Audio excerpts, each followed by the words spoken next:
Alam niyo ba na ang bayan ng Balayan, Batangas ay hindi lang kilala sa masasarap na pagkain at makukulay na pista, kundi tahanan din ng isa sa mga pinakamatandang simbahan sa buong bansa. Ang Parish of the Immaculate Conception na itinayo pa noong panahon ng mga Kastila ay patuloy na nagsisilbing sentro ng pananampalataya at kultura ng mga taga-Balayan hanggang ngayon. Tara, samahan niyo akong tuklasin ang kasaysayan at kagandahan ng simbahang ito.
Ang simbahan ng Balayan ay unang ipinatayong yari sa mahihinang kagamitan ng mga paring Fransiskano sa ilalim ng pamamahala ni Padre Francisco de Santa Maria noong 1579. Inilipat ang pamamahalang espiritual ni Padre Juan de Oliver sa mga Heswita sa pamumuno ni Padre Pedro Quirino noong 1571.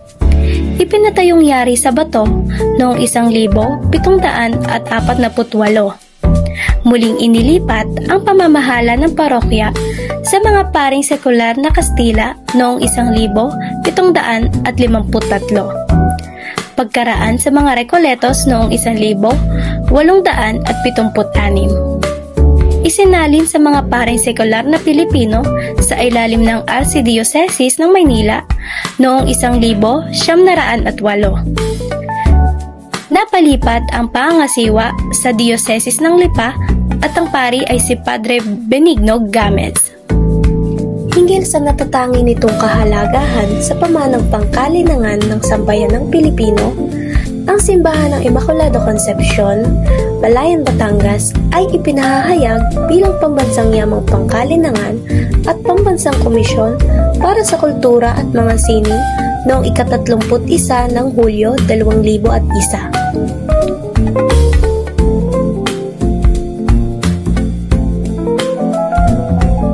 Ang simbahang Immaculate Conception ay itinalaga bilang National Cultural Treasure noong 2001 bilang pagsalamin sa kanyang pambihirang arkitektura at makasaysayang kahalagahan.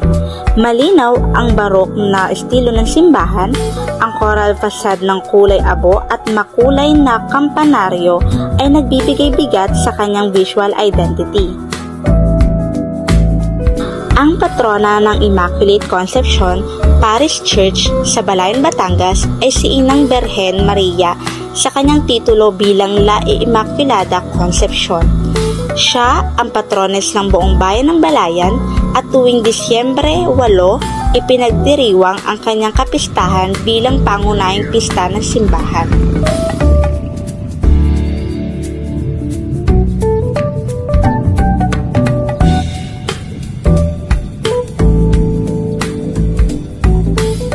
These Stations of the Cross are a statement to the unchanging and constant love and generosity of our God, who loves us so much as to offer His very own Son, Jesus Christ, for our redemption.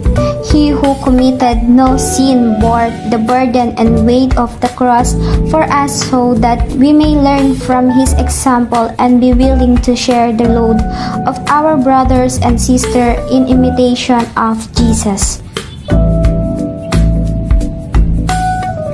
The station were built during the term of office of Reverend Father Virgilio B. Hernandez, DL as parish priest, and the design was conceived by Mr. Marcos L. Season